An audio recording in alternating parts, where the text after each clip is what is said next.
Final part. I stood up and readied myself to shoot, but just then the sounds of sirens pierced the quiet night.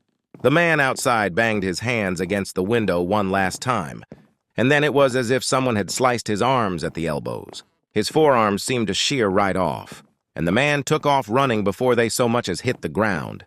When the police officers announced themselves, I answered the door and explained the situation to them. Two officers, a man and a woman, asked me a few questions about my neighbor, which I assume was necessary to establish probable cause for a search. Once finished, they told me to stay inside with the doors locked while they investigated the neighbor's house. I watched them through the window of Alicia and Jay's room. They knocked on the neighbor's door, and when no one answered, they tried the front door handle. I watched the unlocked door swing open. The two looked at one another and then entered. I'm not sure what they found inside that house. All I know is that when they emerged a few moments later, they both looked very disturbed. When I went outside to ask what they had found, the female officer told me simply, "Your neighbor's dead." The rest of the night was a blur of strangers in uniforms, filing in and out of my neighbor's home.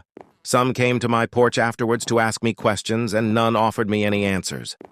They moved with tight-lipped efficiency, their faces guarded, their words clipped. At one point, I wandered to the side of the house and found several people photographing something on the ground outside my bedroom window. Before they could ask me to leave, I made out the gruesome shape of two human arms. The kids and I have been staying in my parents' apartment for months, and I think everyone, even Jay, is getting tired of the cramped living situation. We can't stay in the house. Alicia is way too traumatized for that, and I wouldn't be comfortable staying there while the murderer is still at large anyway. I want to sell the damn house, but our story going semi-viral is making that difficult. After all, who would want a house that, thanks to the news, has become permanently associated with phrases like dismemberment and days of torture, and victim barely recognizable as human? Subscribe for more videos.